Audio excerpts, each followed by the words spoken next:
There you go. Hey, thank you. Great. Oh, wonderful. Thank you so much, everybody, for joining us. It is lovely to see your faces. If you are happy to have your cameras on, we'd love to see your faces. So today we're so happy to be able to introduce you to some people who've got some brilliant thinking about how we can make the work that we do more inclusive when we're talking about things like all STEM subjects, but really specifically, something we're particularly interested in is space and space industry. The project that we've been involved with, Our Space, Our Future, has been really focusing on making space industry relevant to everybody, really engaging more people. So I am super happy to be able to introduce you to the first of our speakers, which is John Chase, absolutely superb person who is going to keep us wonderfully entertained, I'm sure. um, and has some music for us as well. So thank you, John. I think you said it's Leiden is the institute that you work at, but I'll let you introduce yourself a bit more. So thank you. We'll pass over to John. Thank you, Ruth. Thank you for that introduction. And yeah, hello, everyone. My name is John Chase, and I am, well, previously I've been a freelance science communicator since about 2008. I've done a rap for NASA called Astrobiology, and then I kind of became known as the science rapper. But currently I'm working at the University of Leiden in the Netherlands. I'm working on a project called Global Scape, which is looking at the state of science communication across the whole world. So just a little task, but it's really fun to be part of that project, and it's really fun to be part of this project, and to talk to you all about some of the things that I've been doing with science communication and space education, and really just talking about space and astronomy in general. And one of the main things I do is to use raps to get across my topics about space. And I'm going to show you a few of those approaches that I use. And feel free to note down any questions you might want to ask me. I think there may be time at the very end for questions. So I'll be happy to hear any of your questions, or you can pop them in the chat as well, I believe, if you've got anything you wanted to say there as well. So I suppose I should probably get started with an example of one of the things I do. So I'm going to share my screen with you right now and enter into this presentation. So that's me. And I always have to remember to remove everybody's faces because they sit right in front of the important stuff that I can't read. Not saying you guys aren't important, but yeah, but this is important. So basically I rap about science. That's the main thing I do. I also talk about science through popular mediums. So I might use, for example, the science of Star Wars, and I use Star Wars to open up conversations about space, astronomy, astrobiology, about life in space, technology. And so I'll take popular items and try and link them to topics of science. And particularly I love talking about space. And so I've got a book about it, we do a show about it, and also I do raps about it. So here is one example of one system of raps that I use. And this is a rap workshop. I've got two, one about our space environment and another one about astronomy. I've got another one about materials as well, and a few others, but these are the ones that are about space. And as you can see, there's 4 lines of rhyme here. And this is just one of 10 rhymes that would be presented in this worksheet, in this workshop session.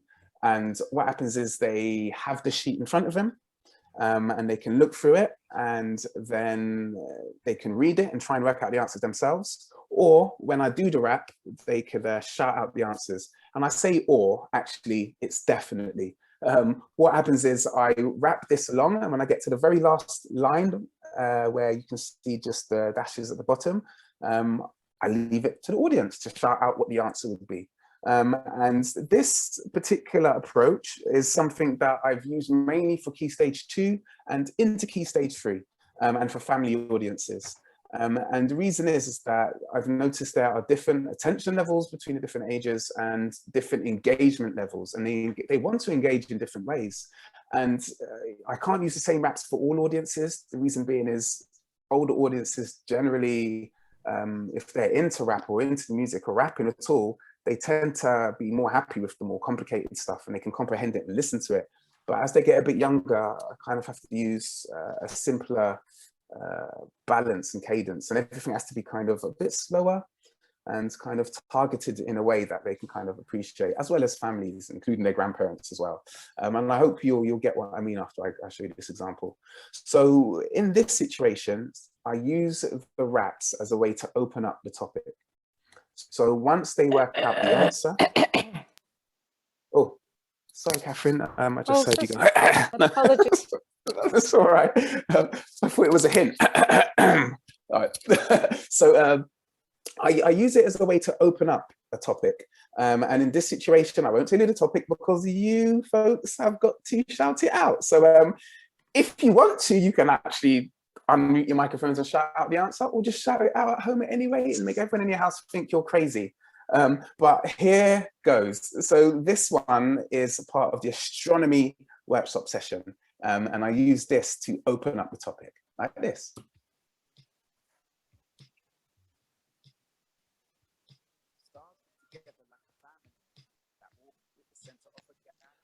Okay, John, that is really quiet at the moment, sorry. Okay, that's right. Yeah, I couldn't tell you or even understand why it would be so quiet, but let me okay, let me do some of this. So I'm gonna stop the video. Yeah. Oh, no, not that. I'm gonna stop the share so I can look at everybody else. And what I'm gonna attempt to do now is just mess around with my settings and see if there's any way I can change that. So it's output volume to me, input volume. I'll just turn that up a bit. And was it the music that was quiet or me? It's the music, yeah. So on Zoom, bottom left, often when you share screen, there's a tick share computer sound. Yeah, you know, that would be the actual reason. Okay, cool. Yeah, I've done this loads of times, you know. Yeah, right. So let's now do that again and click the share. Absolutely help. Okay. Okay, be prepared to be astounded by the raps. So here we go. So let's do this again. All right. Okay, actually, I'm just gonna put one person on the screen. That's actually me. No, so now, okay, I'm just gonna ignore that. Okay, let's go. Yeah.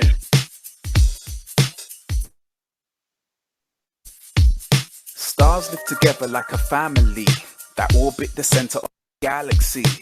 On dark nights, you can see the display of our galaxy, known as the Milky Way. So that's basically how it works, and it's yeah, and as you can see, it's that, you know, there's three ways to work it out. Either you can count the amount of spaces to know what the word is, or you can use the word that rhymes, or just, of course, use the information. And this really works. It seems to be something that really kind of people respond to, and the kids get involved, the parents get involved, nudge their kids, and I think it's just a good way to kind of get people to relax into a conversation about space. Now, when I say a conversation, I literally mean a conversation. And so after I've done that, and obviously this comes up so they can get the spelling, I asked them, so what do you know about the Milky Way? Because I've found it's not useful to just kind of start ranting on about, oh, okay, let me tell you about the Milky Way. It's more, what do you know about the Milky Way? And let me tell you some stuff you might want to know, or have you got any questions about the Milky Way? So I always start with the question after I've done that to kind of unlock their level of knowledge. So I can kind of tailor what I say next to them. But having said that, it is semi-structured in that I do know what I'm going to introduce them to. But it's always good to find out how much they know, so I know whether I'm just kind of speaking to the choir, or preaching to choir, or whether they really don't know it and they'd really like to know more. So for this example, I'd show a picture of the Milky Way and I say, look, that's the Milky Way. I might even say some history about it because I like to throw that in. And then I point out that when they see it with their eyes, that actually it isn't as impressive as in that picture, because that picture was actually altered. So it's taken as a picture and then it was altered using Photoshop. And then this is important, I think, to let people know, because they'll see these stunning pictures and then think they can go home and see them. And the truth is, it's just not exactly like that. Things are kind of maybe not as impressive. And so we kind of have to kind of link the two, kind of from what people can practically do and see, and then let their imagination run wild. And so that's my approach generally on this. And questions I often get asked is, how can we see the Milky Way if we got a camera outside looking in? And it's like, no, we kind of look through it and we work it out using maths and basically observations and working out where things are. And then we can reproduce these images and also use images we have of other galaxies. And so I go a bit further into it. So there, the wrap was used to unlock a subject. Then I start the conversation afterwards. In this other example, instead of using the wrap to open up the subject, I used the wrap as a summary. And the previous approach was finish off the rhyme, and they give it a go, shouting it out. But this one is, again, finish off the line, but I already give all of the words, and you'll see that in a second. But how it starts is generally with a conversation or demonstration about the topic I'm going to be doing. And in this case, it's the sun. I'll ask them questions about how big they think the sun is, how big the Earth is compared to the sun, what's the temperature of the sun, just lots of different facts about what the sun's made of, what we know about the sun. And interestingly, many people haven't actually seen what the sun looks like. And so I thought having this video of the sun really kind of helps to engage their imagination, and pointing out that explosion is would engulf a whole planet if a planet was right next to it. But fortunately, we're far enough that isn't an issue, unless it's directed straight at us. But that's a whole different topic, depending on what they know and what they don't know.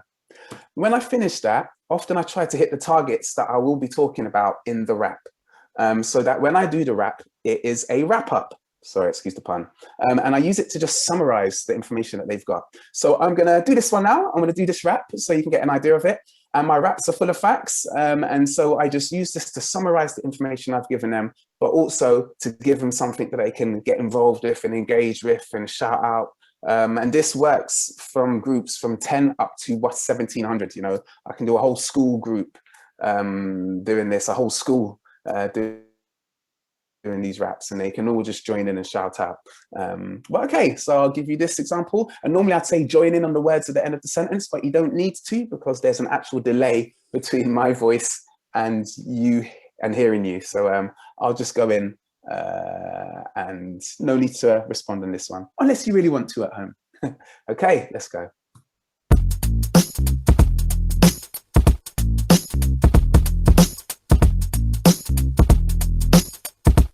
Welcome to the solar system circus, where everything happens with the sun at the focus.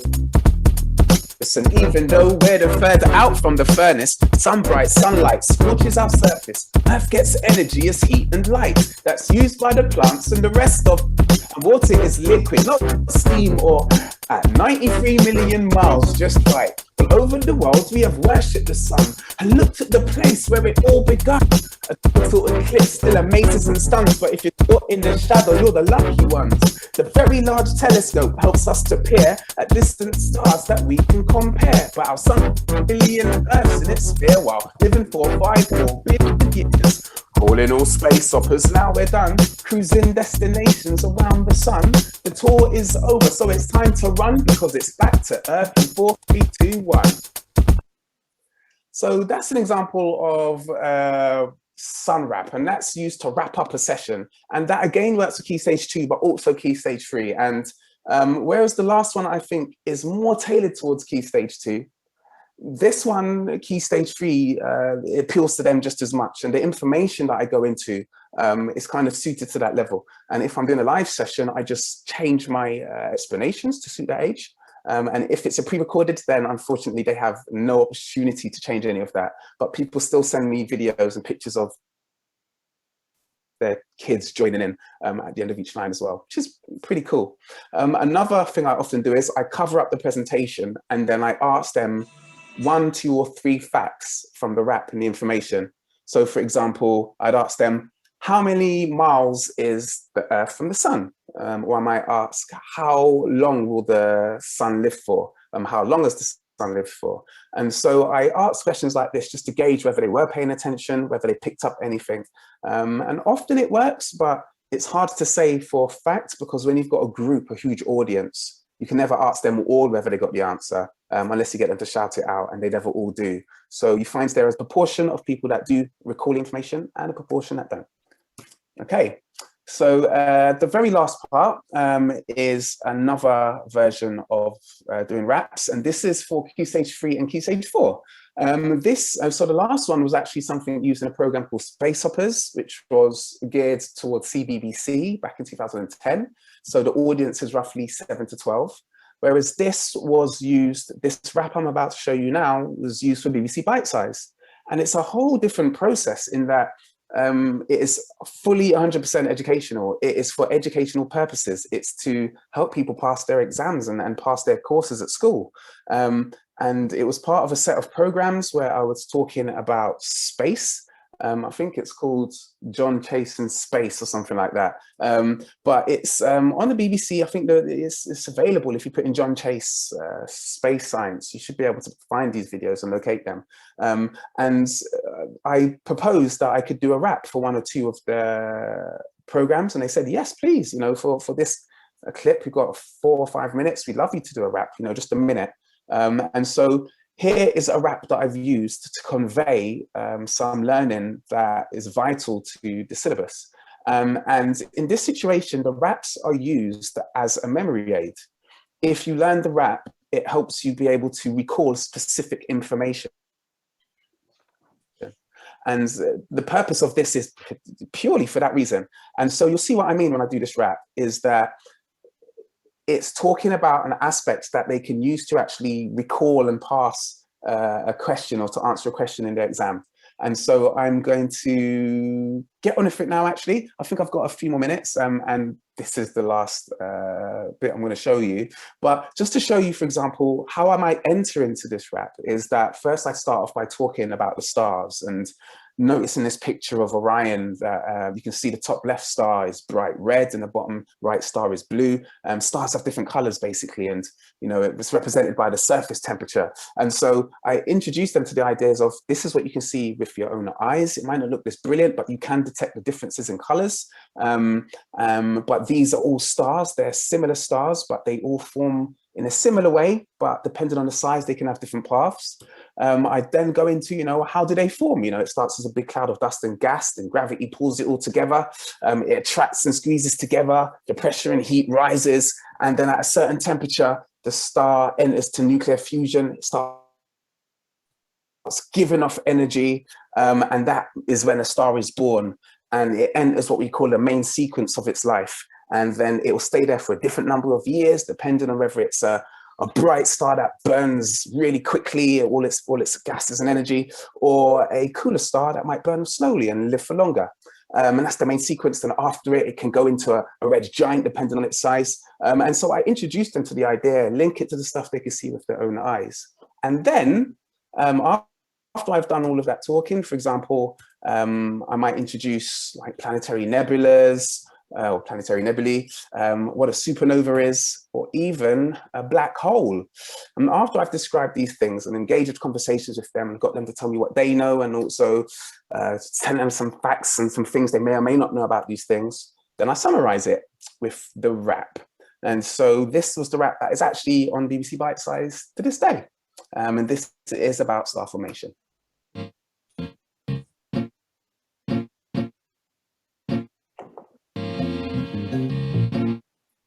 Starts as a big dust and gas, but then the gravity takes over when it starts to contract. The masses are squeezed together as the gases attract to make the core get hotter from the steady collapse. The hot gases expand with an outward pressure that can balance the gravity that's holding the star together. Then at a certain temperature, the core will start to enter into a nuclear fusion of hydrogen at the center. They shine like beacons, entering the main sequence. The larger the mass, the more energy they're releasing. But as the rest is releasing all their hydrogen is keeping, the pressure pushing outward from the core begins to weaken. Gravity takes over now, beginning to squeeze. The core shrinks under the weight, thus increasing the heat. For 9/10 of its life, the main sequence has been its main home. Now it's growing and it's ready to leave. A low mass star can become a red giant. Then a planetary nebula is next in line, where you find a white dwarf that was left behind before dimming into a black dwarf over time. You get a red supergiant from a star that's larger. Supernova marks death of these larger stars to leave a neutron star in the aftermath, and if not, a black hole is thought to end their path. So that was the approach that was used in BBC Bitesize, and just as a memory aid, mainly to help people remember the facts. So if I was going to have any take-home points from this presentation, it would be these. It would be to seek out existing materials and or facilitators that can support and provide a variety to classroom activities. For example, someone like me, but there's many other people who can provide alternative means to entertain and educate your classrooms. So seek us out, or seek online versions where we've already done the videos and they're free to use. Rap songs can be a fun way to start or end a lesson, especially when used to introduce or repeat key information. You can also find out what students are into and attempt to link lessons or topics to the media or culture that is popular with them. And finally, students can learn a great deal about a topic by creating their own science communication output, whether that's a rap, poem, story, song, art, or a zine. So thank you so much for listening. I've been John Chase. I'm only just getting around to seeing other questions, and I hope my timing is all right. So thank you so much. Oh, thank you so much, John. Thank you. Woo! That was absolutely superb. Yes, so there have been a few questions, but we will save those to the end. I love your work, John. That was absolutely brilliant, and excited to hear more from you in the Q&A session afterwards. Wonderful. Okay, right. We're going to move on to our next brilliant speaker then, and that is Nick Bonn. And Nick is from Tactile Universe. I've been very lucky to actually have seen some of Nick's materials in person, and it really sparked my curiosity. So I'm really looking forward to hearing more about what you're doing, Nick. Yeah, thank you so much. So I'll just share my screen. Okay. Yeah, so I'm Dr. Nick Bonn. I'm a public engagement and outreach fellow at the University of Portsmouth, which is down on the south coast of England. And so, yeah, I'm going to talk to you a little bit about some of the work that we're doing to try and engage with the blind and vision impaired community with topics in astronomy. Okay. And there's always a delay before the slides move on for the first time. There we go. Okay, so I'm going to start off with a statement, and that is that astronomy is perceived to be a really visual science. And for that reason, people with vision impairments can often find it really, really difficult to engage with the subject, particularly because there's sort of a lack of accessible resources surrounding astronomy. So if you take a step back and think about astronomy, the way we talk about astronomy in terms of research, in terms of school, in terms of public engagement, we use a lot of visual language. We rely on a lot of visuals to get ideas across. We're sort of used to showing these beautiful pictures of space and sort of conveying the awe and wonder associated with those to people in a really, really visual way. And so, yeah, like I said, it can be incredibly difficult for people who have low or no vision to really get engaged with astronomy in the same way that people who are fully sighted. And my angle for all of this, where I'm coming from, so what makes me slightly unusual as an astronomer myself is that I'm actually somebody who's registered blind, and I've been registered blind since birth. But astronomy is something that I've always been really, really passionate about, really interested in. But I definitely struggled throughout my life to engage with the topic, to find all the information that I needed. And it was a real struggle for me to get my qualification, to get my PhD. So that's sort of the motivation for a lot of this work. Okay, so our solution to this, to try and make astronomy that little bit more accessible to people who are blind and vision impaired, is the Tactile Universe project. And this is a project that's been running since 2016. It's a public engagement project which uses tactile representations of real data, so real telescope images of real things in space, to make topics in current astrophysics research more accessible to the blind and vision impaired community.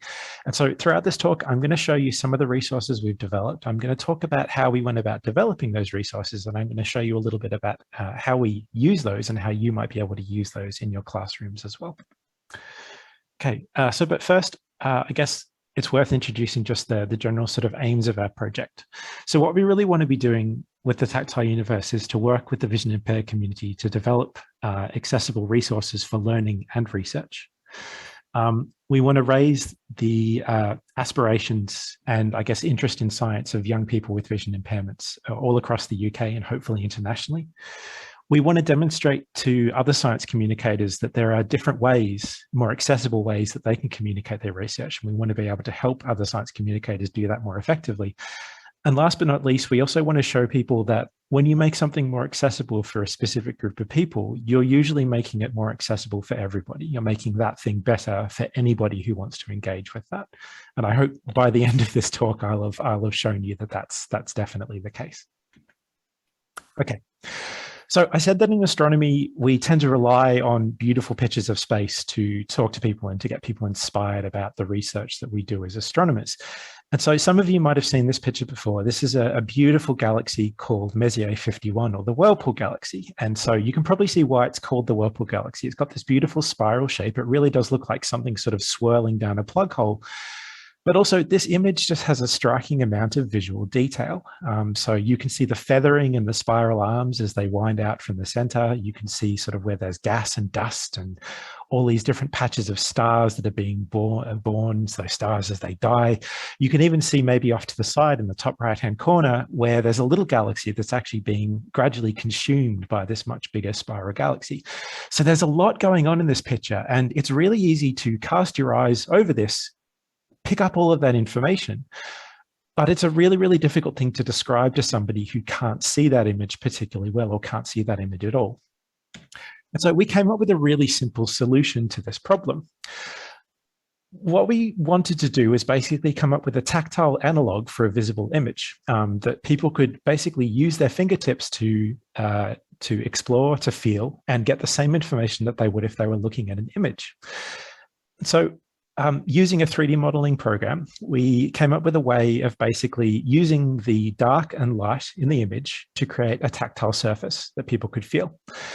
So the way this works is, and so on the left-hand side, I've got a telescope image of Messier 51. On the right-hand side, I've got an example of a 3D model that we've made. So the way this works is we take the brightest pixels in the image, or the pixels that are closest to white. We make this the highest point, the highest tactile point, or the most raised tactile feature. We then take the darkest pixels and we make that the lowest point, or sort of the base of the image. And then we scale all of the different shades of gray in that image in between. And so what you end up with is this surface that you can run your hand across. You can feel the parts of the image that are bright. You can feel the parts of the image that are darker. You can get a sense of the shapes of these images the same way that you would if you were to look at that image using your eyes. And you can get a sense for, which parts are bright, which parts are dim. And so it takes a little bit of practice, but using your fingertips, you can get exactly the same information out of one of these tactile images as you can by looking at it. So I said at the start, I'm somebody who's registered blind.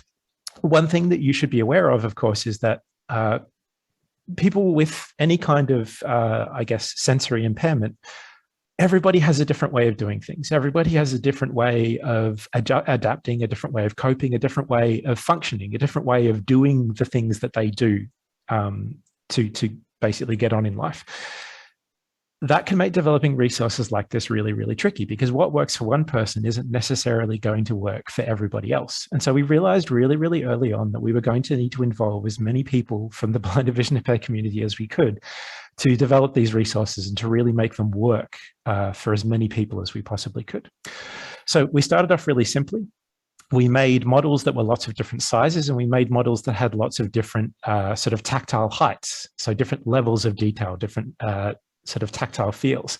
We wanted to work out basically what felt best to people, what was the most comfortable to touch, what was the most pleasant, but also what was able to convey the most amount of detail in these tactile images. So we took these models out. We met with as many people in the local Portsmouth community as we could who were blind or vision impaired, and we got their feedback on what worked best. And we were able to sort of settle on a particular tactile height that we've used from that point on.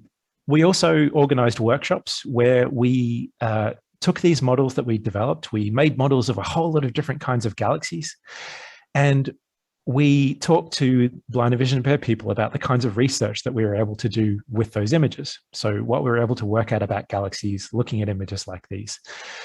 And with the help of these people, these really helpful people, we were able to develop the kinds of language that would work to describe these to people who couldn't see particularly well. So we were able to move away from really, really visual analogies, really visual comparisons, really visual language, and start to sort of think about how we could talk about these models in more accessible ways to get these ideas across about galaxies research and the research that we were doing. And so this really was crucial to these models being as usable as they are now. And I'm just going to walk you through these final versions. So we've used a 3D printer to print these models that we've made on a computer using a bit of 3D modeling software. So on the left-hand side, I've got the front of one of these models. There are a couple of things that came out of these discussions that we had with the blind and vision impaired community, things that we would never have been able to work out on our own, but things that have made these models really, really usable. So you can see in the middle, there's obviously the tactile image, and that has a very particular height. It's a height that is pleasant to feel. Nothing's too sharp, nothing's too shallow. Most people are able to pick up a fair bit of detail in this image. You'll notice, though, there's a raised border around the edge of the image as well. So this came out of discussions with people, and we got a lot of feedback, like people were sort of saying, well, how can I tell how bright any part of the image I'm touching is compared to any other part? And so this border around the edge is actually the same height as the brightest tactile feature in each model. And so you can sort of use it as a way of gauging how high up you are, I guess, when you're touching any part of the model. So just this really simple adjustment to the way we were making these models has made them even more usable. You'll notice that there's also a tactile nameplate at the top. So this is just a really quick and easy way for people to identify which model they're using, and to make sure all of their models are sort of facing the same way, because that was something that was important to a lot of the people that we worked with as well. If we flip these models onto their back in the right-hand image, we've actually included a visible representation of that tactile image. So basically the original image that we used to make the tactile image. And so the reason we've done this is so that people who've got a little bit of usable vision can actually flip these models over. They can look at the image and they can feel the tactile features on the other side. So they can combine multiple senses to access these models in whichever way is going to work the best for them. So all of these little things, these little improvements that have made these models just so much more usable wouldn't have been possible if we hadn't have worked with the blind and vision impaired community, if we hadn't have talked to people, gotten their feedback, made sure that we were actually making something that was going to work for them. Okay. So with these models in hand, and with a little bit of experience under our belts in sort of using them to communicate science, to communicate research to people who are blind and vision impaired, we were able to get some funding from the Science and Technology Facilities Council in 2018. And we set out to create inclusive workshops for upper primary and lower secondary school pupils that we could basically train other people to deliver, but we could also deliver ourselves. And we also wanted to make all of our resources available online for free, so that anybody who wanted to could download lesson plans, download the models to 3D print them, download the code that we use to make our models, to make models of their own of any images that they wanted to. And so I'm just going to talk to you really quickly about the basic resources we've developed and how we sort of use them in a classroom activity. And again, we found a couple of local schools. They're mainstream schools that have blind and vision impaired pupils.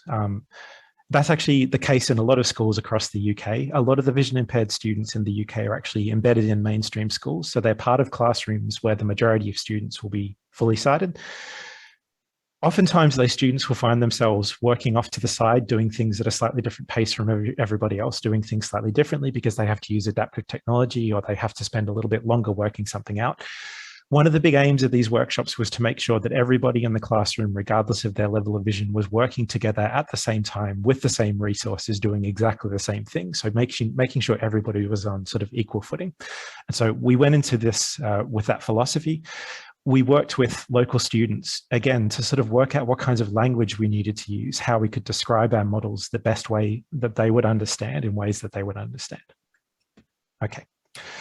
So in these workshops, starting with Key Stage 2, so upper primary school, we try to tie into the regular Key Stage 2 curriculum, the space topic that Year 4s and Year 5s tend to cover as part of their regular schooling. And we talk about the solar system. So the solar system has slightly more relatable scales, slightly more relatable sizes and distances. We start off by talking about the sizes of the different planets in the solar system using pretty sort of common, easy to find things like, so we scale the Earth down to the size of a peppercorn. We make the sun the size of a beach ball. We make Jupiter the size of a tennis ball. We use ping pong balls for Saturn, Uranus, and Neptune. We can use all of these really simple sort of familiar objects to talk about the different sizes of the planets. We then get students to map out the solar system with the correct spacings between the planets using tactile stickers. So in this case, in the picture on the right-hand side, we've used rhinestone stickers. So really, really easy to find online, really easy to order. But it basically means that students can run their hands along this piece of paper and they can feel how far apart all the different planets are from each other. They can build up this sense of how our solar system is put together. We then use a tactile image of Orion to start talking about what the night sky looks like. And we start to build up the concept of the distances to some of the nearby stars in our galaxy, the Milky Way. We can then step out even further and talk about how we see our Milky Way galaxy. And so the middle image there is a tactile image of the entire Milky Way, the way we would see it in the night sky, if we could see the whole thing at once, rather than, so usually we can only just see a little bit of the Milky Way at once, but if we could see the whole thing, this is what we'd see. We then get students to build a model of the Milky Way galaxy using Play-Doh and a CD, so that they can basically get a sense of the shape of our galaxy. We can also use these models to start to talk about why we see the Milky Way as an edge-on sort of strip of light stretching across the night sky, rather than as the sort of spiral galaxy that it actually is. So this is a really nice hands-on exercise. It also serves as a really good training model to give students an idea of the kinds of shapes that they're going to be feeling in the more complicated tactile images that are based on real telescope images. And so once students have built this model of the Milky Way, we can then introduce them to the tactile images that we've created. So here we have 10 really distinct kinds of galaxies. They all have really different shapes, really different features, really different things to explore and discover. For the primary school students, we'll generally get them to do a sorting exercise. So if any of you have heard of Galaxy Zoo, where you sort of go in, you classify galaxies by shape or by color or other things like that, we can use these tactile images to basically get the students to start to think about how they could compare these different galaxy images to each other, whether they can find common features or common things. And the cool thing about this exercise is there's no right answer. Even astronomers can't really agree exactly how to organize galaxies like this. So it's sort of up to the students to come up with their own way of classifying these galaxies, own way of organizing them. And then with the primary school students, we can talk a little bit about the different kinds of galaxies that astronomers see, the kinds of classification schemes that astronomers use, and what we can tell about a galaxy based on what we see when we look at it. With the high school students, we can use these images to talk in a little bit more detail about some of the physics that's going on inside these galaxies, how galaxies are born, how they evolve over time, what can make them change in appearance so drastically, and what their eventual fate is going to be. And we can tie all this back to the Milky Way.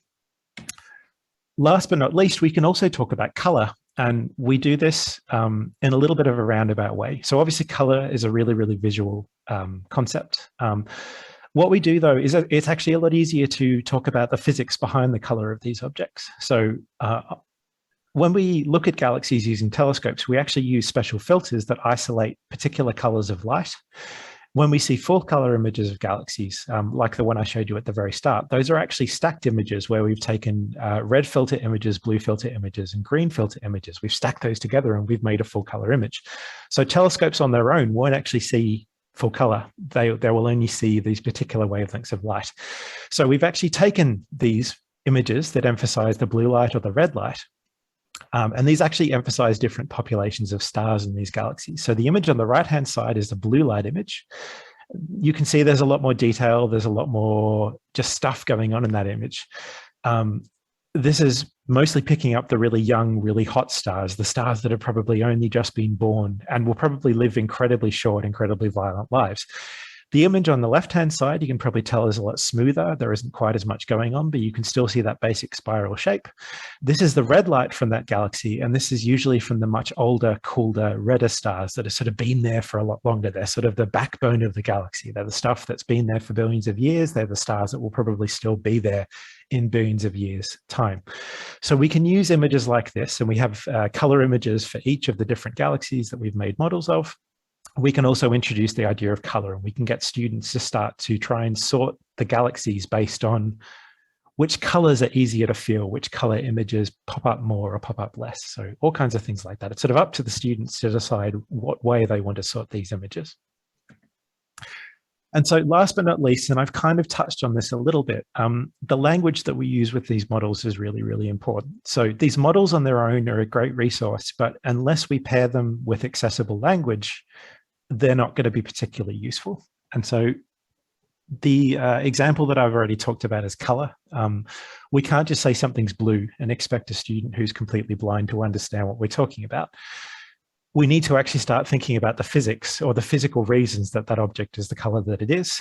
And we need to sort of start tying those concepts together so that if we say something's blue, students will go, oh, he means hot young stars. Or if I say red, the student will go, oh, he means older, redder, older, colder stars.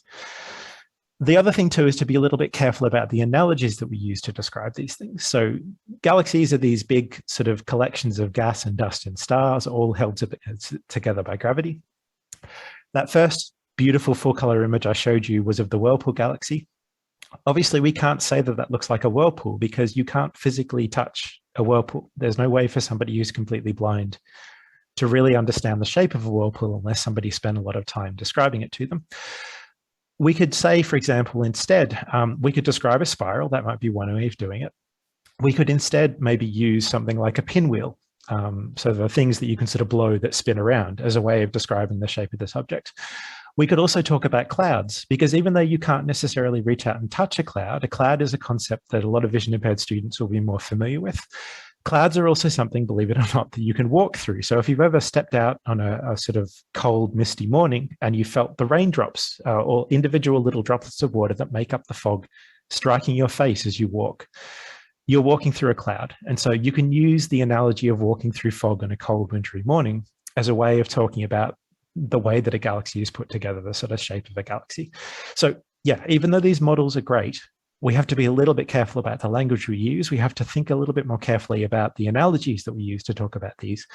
And a lot of this will just come out of discussions with students. So if an analogy that you're using isn't working, it's always worth taking a step back, talking to the student, trying to work out what you might be able to use that might be a little bit more useful. Okay. And so, as I said, sort of midway through the talk as well, part of what we wanted to do with all of this was make sure that our resources would be available for people to access if they wanted to use them themselves. So on our website, which is www.tactileuniverse.org, we've basically made available all of the lesson plans that we put together for Key Stage 2 and Key Stage 3 classes. We've shared blog posts which detail how we developed our models, how you can make your own models using our software, and also how you can 3D print our models if you want to produce your own kits to sort of take to schools and use. We've also shared some basic guidelines on the things that we've learned, basically interacting with blind and vision impaired students, the things that we found helpful, the things that they've told us work well for them. And we're hoping that that will be a document that people will be able to add to as they use our resources themselves and experience using these resources in different ways. So if you want to access any of that, you're more than welcome. It's absolutely free. We didn't want this to cost anybody anything. Obviously, if you want to 3D print these models, if you don't have access to a 3D printer, you'll need to pay a little bit of money to create the models. There are companies that will 3D print things for you. If you have a 3D printer yourself, each of our models costs about 60 pence in terms of material. So it's not incredibly expensive to make a kit if you do have access to a 3D printer yourself. And last but not least, one thing I forgot to include a slide on, So during the course of developing these resources, we also decided that it was really important to train other people to use these resources as well. So in 2018, before the pandemic, we actually traveled around the UK and we ran 5 training workshops. So we went to Manchester, Birmingham, Edinburgh, London, and Portsmouth.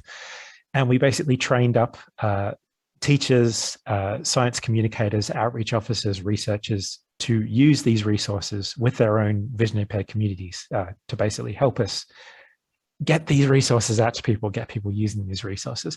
So there are people floating around all over the UK who have resource kits.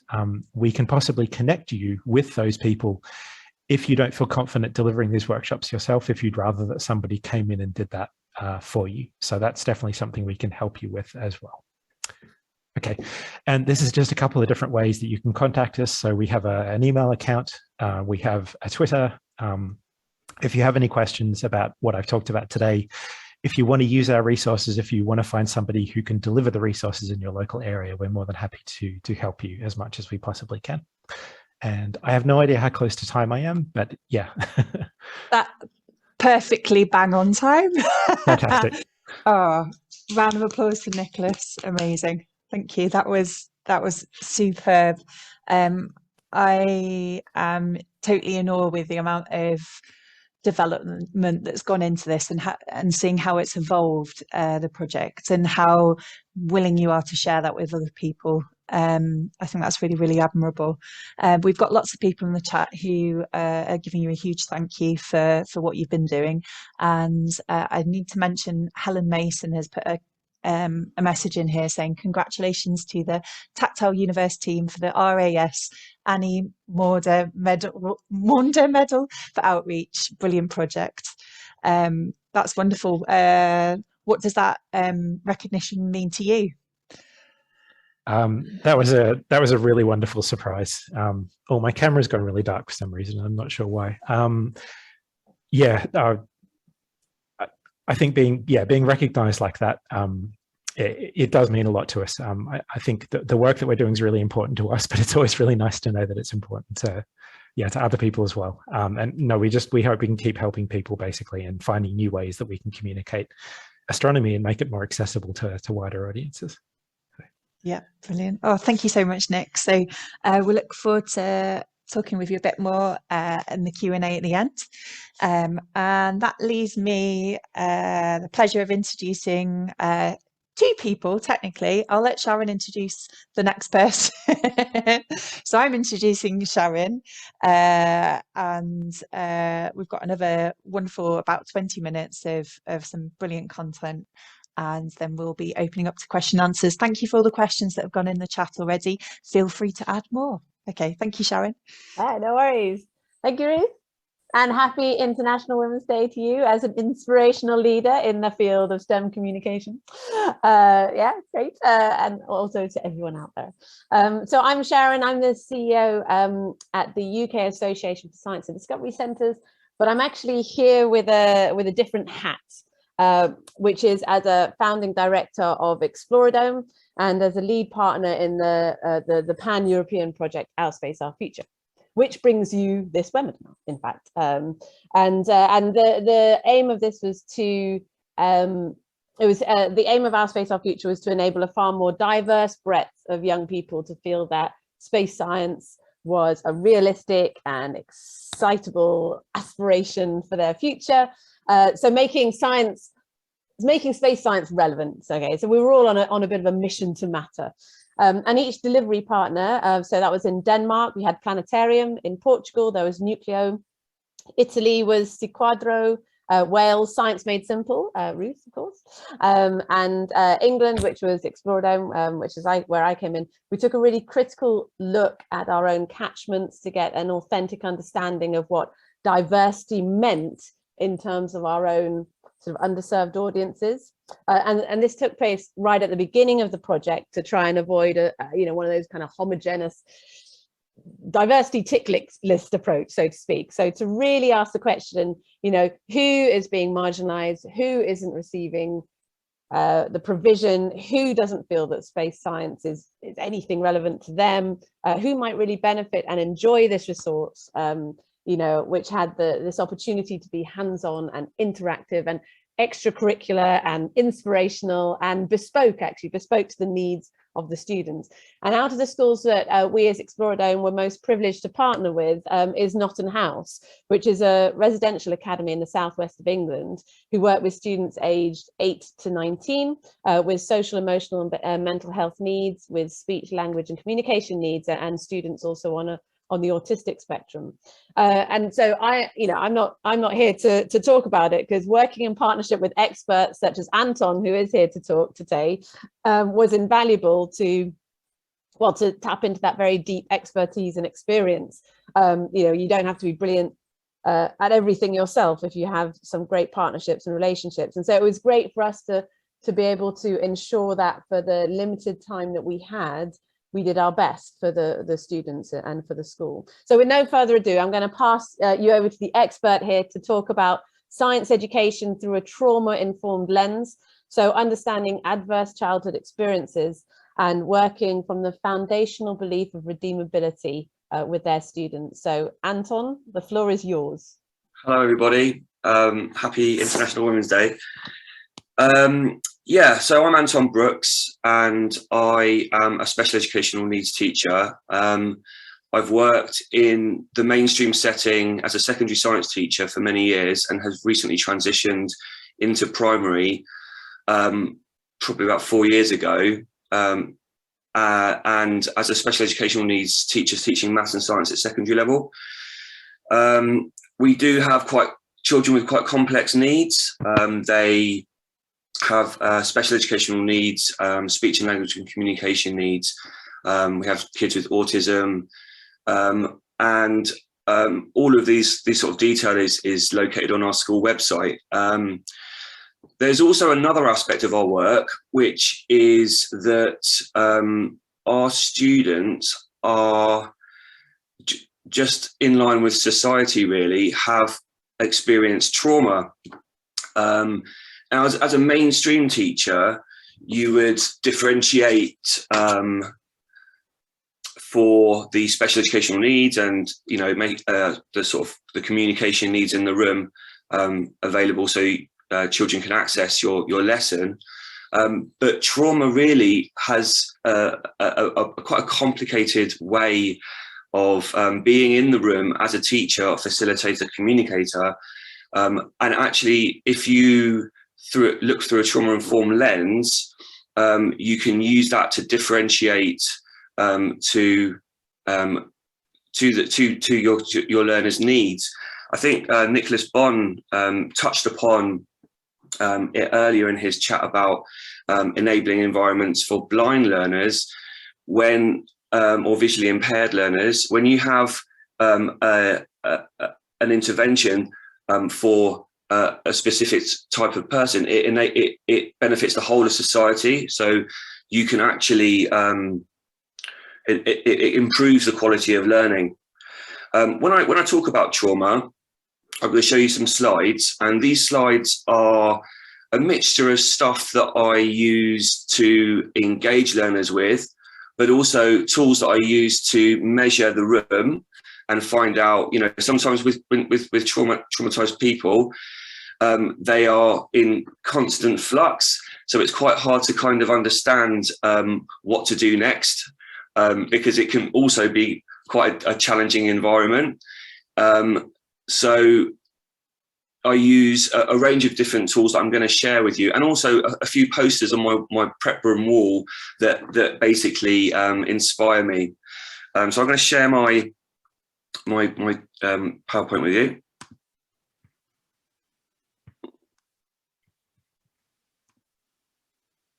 Have you got that? Let's just make that larger. Yes, that is. We can see that. Yes. Great. Right. So I'm going to turn my video off because I get very distracted by my own face. So I hope you don't mind when I talk this. Have you still got my PowerPoint? Yes, we have. Yeah. Okay, brilliant. So normally when we talk about trauma, you would be, if this was being delivered physically, if you were affected in any way, I would be able to sort of visually see who you are and touch base with you after to make sure that you're all right. Obviously, doing this virtually, sometimes when we talk about sensitive issues like this, I'm unable to do that. So I'd consider you to think of someone now who you would have a chat with later in case you're feeling a bit affected by about the content of this PowerPoint. But hopefully you're going to be fine. At the bottom of the screen is a Trello link. So this Trello link is been shared with me by Joanna McCluffrey, and she's the trauma lead for South Gloss. The Trello is an open document, and it's a resource that contains a huge amount of trauma-informed practice and ACEs, adverse childhood experiences related content. The field of trauma is this ever-expanding sector at the moment, and whenever we talk about trauma and adversity, it's important that we sort of keep it kind of light and open-ended. Right, so this first thing is about systems change. So you're going to, in the mainstream setting, we've always looked at differentiation in the context of the system. And I think what I like about trauma-informed practice is that it asks practitioners and professionals to think about how they can adapt their system so that it can allow all people to access the education. So, has anyone heard of the ACEs study? Yeah, I've heard of it. Yeah, so these are both categorized the sort of 9 main ACEs, or adverse childhood experiences. In essence, there are more than this, but they are sort of separated into direct and indirect harmful experiences that many people wouldn't even classify themselves as having. But this list of 9 is widely recognized and talked about. So the direct ones are emotional and verbal abuse and physical abuse and sexual abuse. And the indirect ones are, for example, parental mental illness and incarceration of an adult or a family member. The key thing to remember here when we're thinking about childhood adversity, that the study was the focus of, is that adverse childhood experiences, or ACEs, are really, really common. Nearly 50% of the population have experienced at least one ACE, and 19 to 14% have experienced 4 or more of these. And the widespread evidence base suggests that the impact of adverse childhood experiences goes on to widely impact the adult. There are some omissions here, and obviously this list isn't exhaustive, but of these 9 or 10 adverse childhood experiences, we're not talking about the trauma of bullying, for example, or the trauma of racial harassment.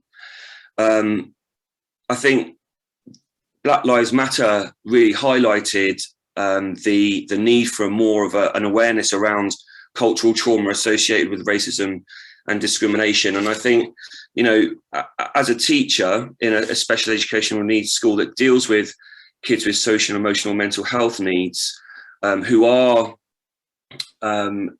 children who come from very deep social deprivation in, you know, typically in quite urban environments, you know, the sort of the indirect trauma, it cannot be as powerful as the direct traumas.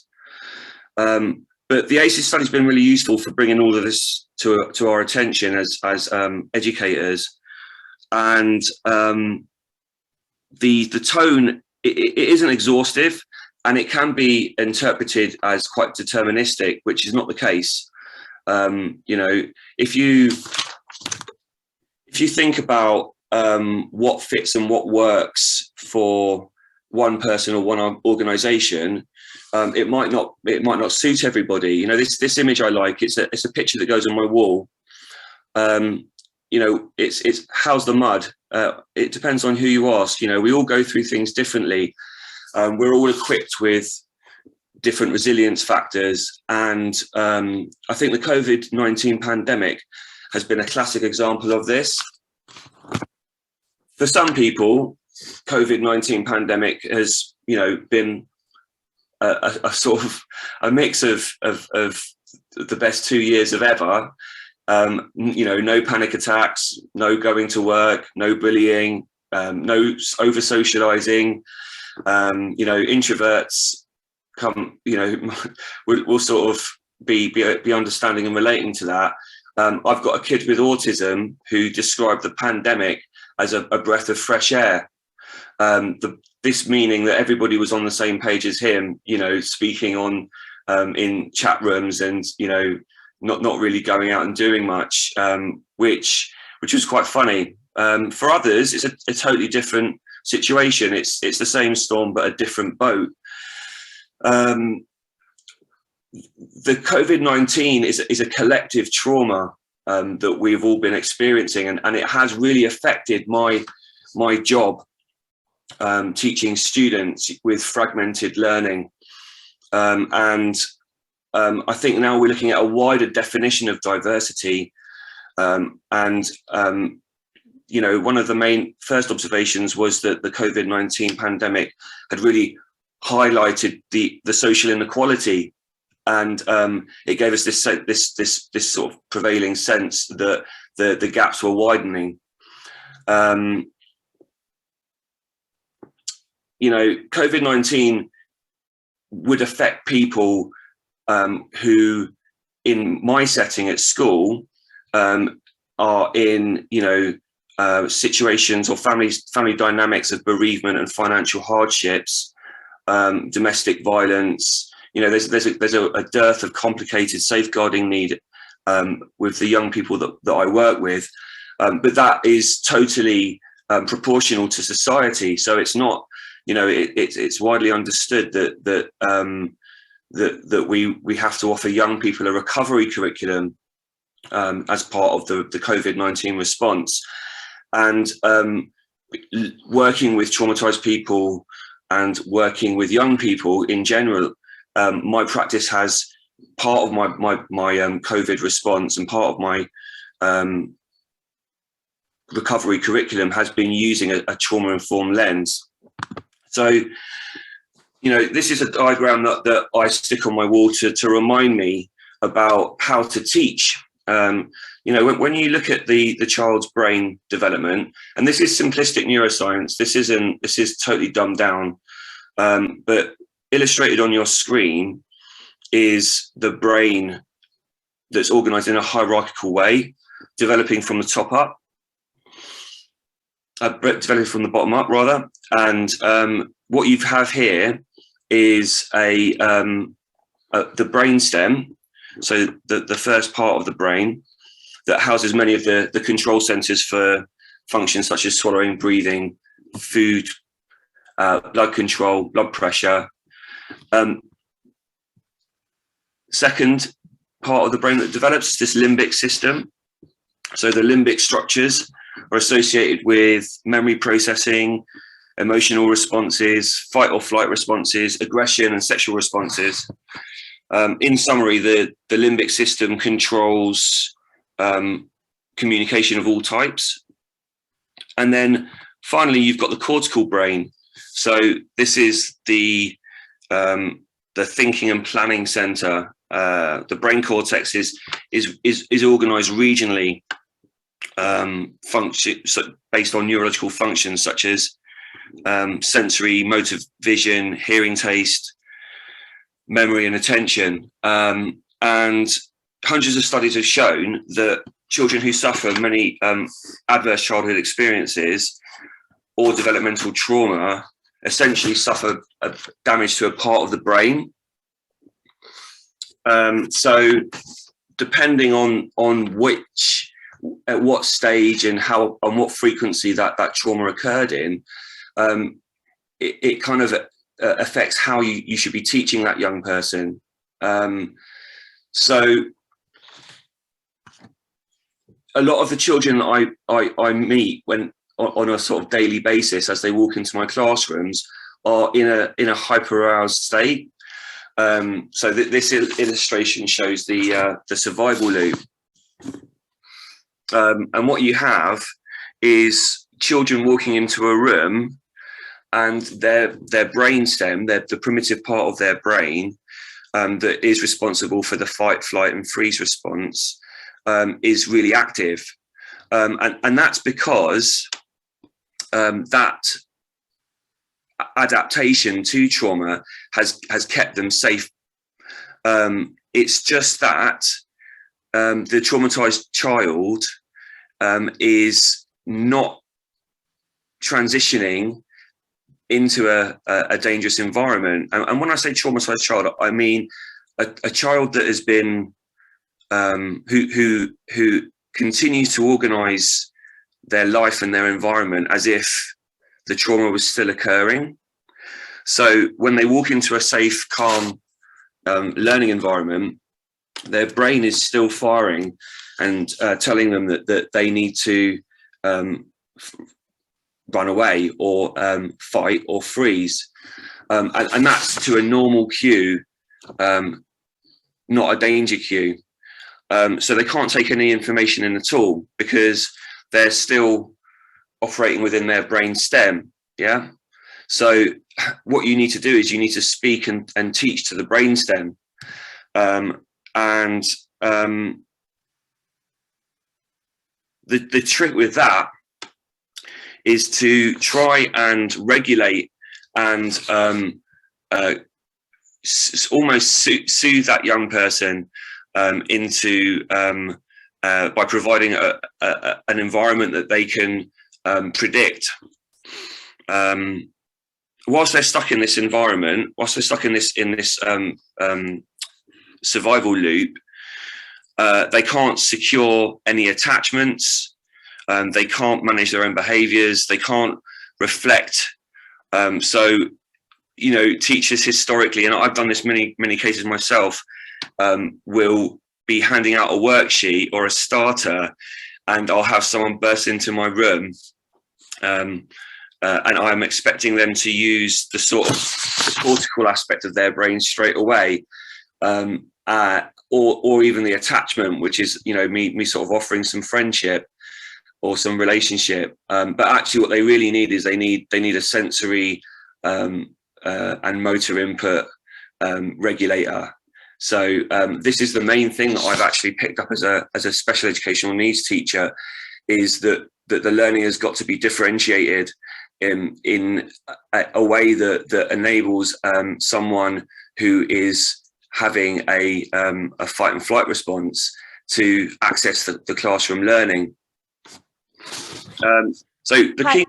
Anton, sorry, I'm just going to leap in and tell you. So we've got a couple of minutes left for you to wrap up. Thank you. Sorry. Yeah, that's fine. Thank you. Okay, so the 3 R's. This is Bruce Perry. He's a pioneer of psychiatry at the moment, and this is a sort of overview of really what I'm trying to do. Is we regulate, we relate to them, and then we start reasoning with them. So first we help the child to sort of calm down and lower their fight and flight response. Then we connect with them and we relate to them through the relationship that you have in place with them, which is the intrinsic motivating factor. And then you can reason with them. So that's the learning point. This is a document I use quite a lot. So this is the trauma triangle. And you'll see right at the bottom it is the foundational belief of redeemability. And what you have is you have a sort of stepwise, it's organized in a sort of stepwise hierarchical way. The triangle represents how they present. When we pick them up and they come to school for the first time, they're usually unstable and very chaotic, challenging behavior. They don't want to be in lesson. And what that is the need for structure and routine. And we provide that in Notting House by giving them regular food and providing them with bedtimes. They build up a need, a readiness to build relationships with adults. And then once they start building those relationships with adults, disclosures start to come. So that need to develop trusting relationships with trusted adults, to develop a secure base. And then we do that through maximum one-to-one times. Only then, when they've made their disclosures and they've talked about, can they actually start processing their past experiences and their grief. And once they've worked through that trauma, they start engaging with therapeutic interventions. They then have reached a cognitive threshold, which allows them, a sort of readiness to engage in learning. So you can see that for many years as a mainstream teacher, we go in at the cognitive threshold where we want to teach something, but actually there's a few stages that need to be achieved before you can actually just go in with a lesson with someone who's processing very complicated feelings, who's been subjected to abuse and neglect, maybe potentially in the past. And then once they've done, they've integrated their sort of old and new self, and they've processed their grievances, and they've developed trusting relationships, and they have structure and routine, that they can start planning for their futures. And this is where supported planning and adult guidance and work with organisations like Our Space, where they can set goals and receive aspirational lessons from training astronauts, and actually gain a new insight and experiences. Will they have the self-confidence to go off and achieve their goals, which is essentially the essence of trauma-informed practice, is to give someone enough confidence to achieve their personal goals. But there's a lot that needs to go into that. But primarily the take-home message would be that you would have to build relationships with young people, and that is at the core of trauma-informed practice. That's wonderful. Thank you so much, Anton. Thank you. There's a lot to take in there, and we really appreciate you conveying so much information in what was short time. I wish we could have given you longer. Yeah, thank you. So we've had a couple of questions throughout this. If anyone wants to add any more questions into the chat, that's great. We're also going to allow people to unmute themselves and ask questions as well, if they prefer to do it that way. I say allow, you know what I mean. So I think maybe we'll come back first to John Chase. One question we had during your talk was, Hannah asked, what is the setting for your when you're doing these raps, when you're using the tools that you've talked about maybe getting the students to leap in and join in with the answers to the rap, or yeah, go for it. Yeah, no, that's all right. Yeah, it's so generally the setting, it says a general setting, and it differs slightly. So with the first rap, they'll be working through a worksheet. So normally there would be a screen so they can see all of the words displayed and the other images and the pictures that I used to do the describing before and after. And they'd have the sheet that they'd work on. So sometimes that's at a desk, or they'd have a clipboard, depending on the ingenuity of the teachers, and they'll sit with their legs folded on the floor with a clipboard. I've even done it with about 100 kids or so in a big hall, with the teachers helping and going around and helping, which was an interesting experience. But normally it's a screen behind me. For the other rap where they join in with the word at the end, with the sun rap, that would be again in front of an audience with the screen up so they can join in and see the words. Sometimes they use screens positioned at different places around the room so people can see it wherever they're sitting.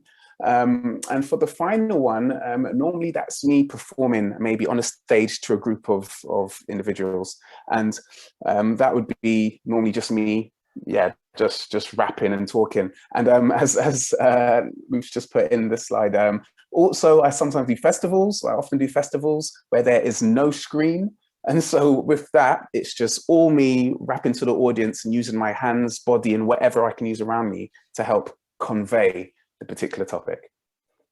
Brilliant, thank you. And Wendy asked a question as well. I don't know if Wendy wants to jump on or not. She's there. I am here. The one I was interested at, just as I typed it, actually, John did mention it a little bit, but I was interested in how much research there is out there about using musical repetition as a way to remember knowledge. But you did just start to touch on it, I think. Yeah, and so I think there are random dots of research positioned about, and I've just put a link into a group called it's actually Voices, and so we run basically a gathering of people who you try to educate through song. And the idea is that, you know, they've done lots of there's different types of research you can find on that website. But particularly to think about recall, there's not any, I don't think there's any I can recall off the top of my head regarding raps, but I do know that there's, evidence to showing that repetition is an important part of learning and memory. And the thing about raps is that you listen to it again and again. And with any music, you listen to it over and over again. You don't try to memorize it. It's just you've heard it so many times, it becomes rote. And so it's a way to do rote learning that doesn't bore you. It's a way to look at it in that way. So in that way, yeah, it aids memory because you listen to it over and over again. But the particular use of rap as opposed to just song or any other style, I couldn't really say. But there are links between rhythm. So the rhythm in words. And so often people remember things because of the rhythm. Does that only tend to apply if you've got a musical kind of brain or experience, or is it quite universal? Well, I think musical brains are pretty much universal. I think, like, if you take kids and stuff, they kind of, like, words to them are just sounds with rhythms.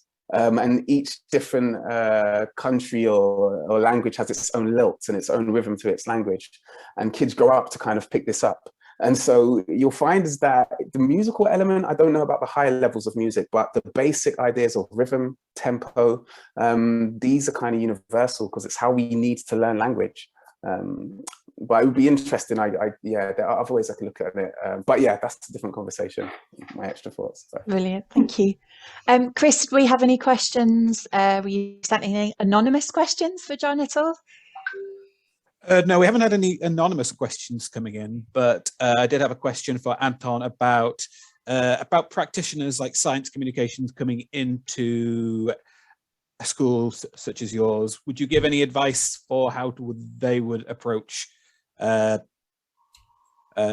talking with kids with additional needs, even if they have a bit of a broader background rather than the expertise you have?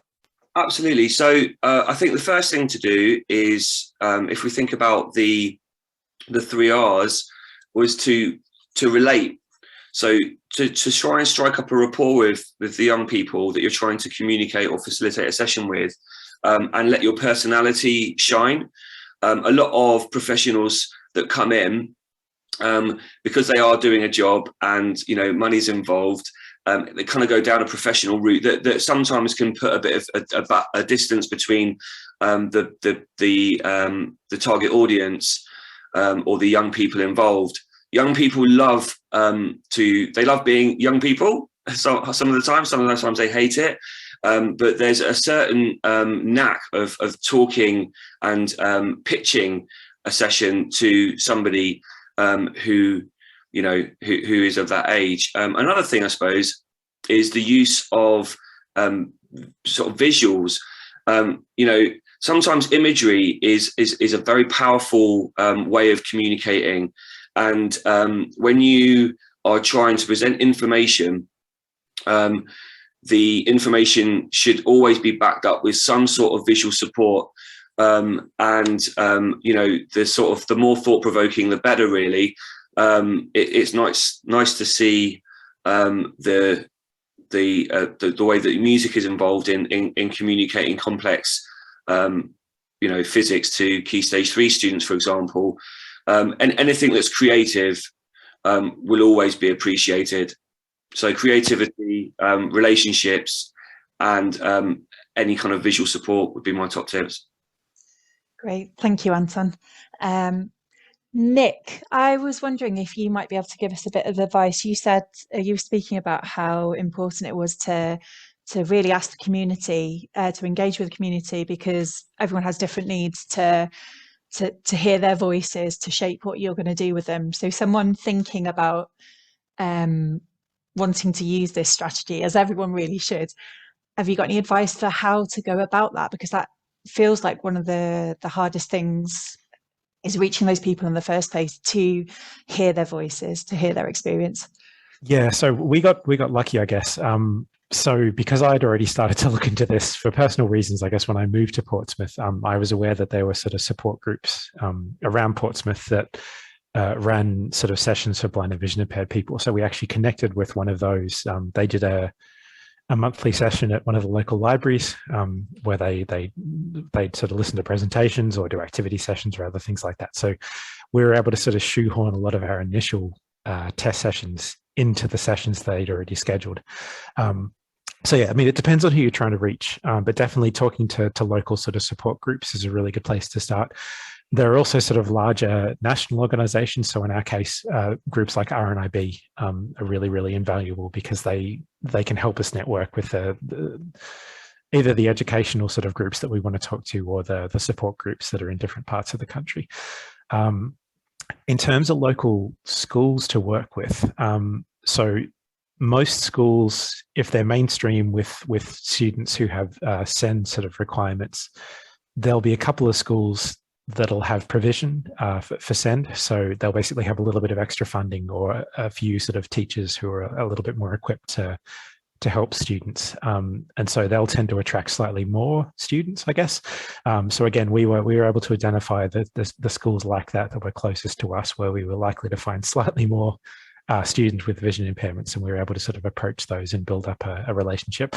But yeah, all of this takes time, a little bit of legwork, sometimes a little bit of convincing as well, to actually sort of show people that what you want to do isn't crazy and that it's going to work and that you're not going to sort of turn students off and make them hate science even more or anything like that. So yeah, I don't know whether that's helpful or not.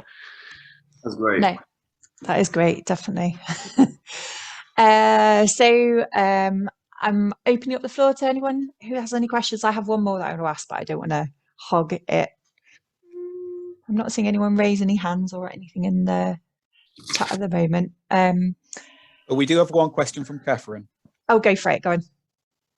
It's this question about evaluation. It's something that I grapple with. And what I'm trying to do is to help teach teachers how to engage with careers-related learning, STEM careers-related learning at primary level.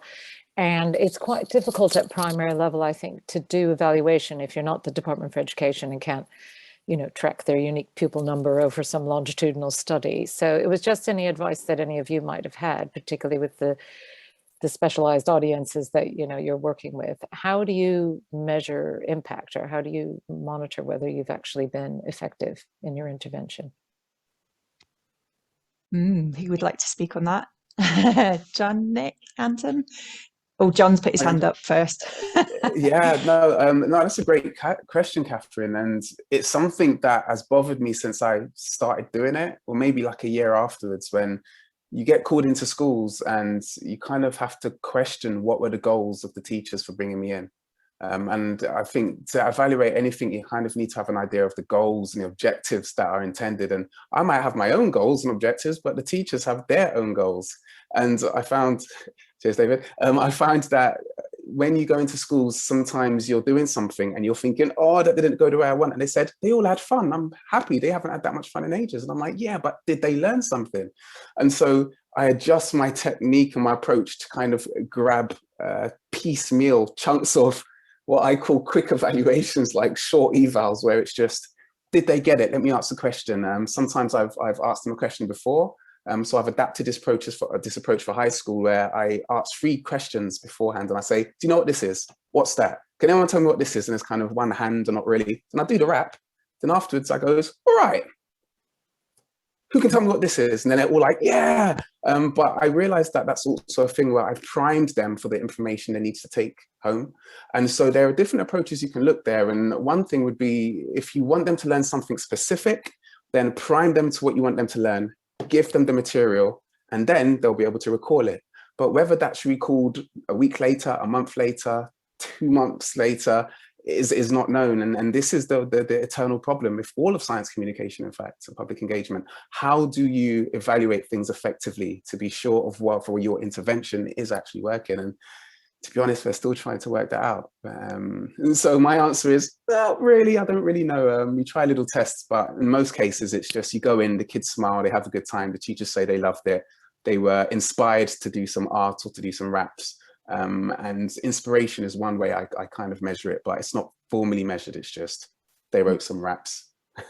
Well, they had a new experience, so that's that'll stick in some way. I think Sharon can leap in here just quickly with a little bit of how the Our Space, Our Future project has tackled this.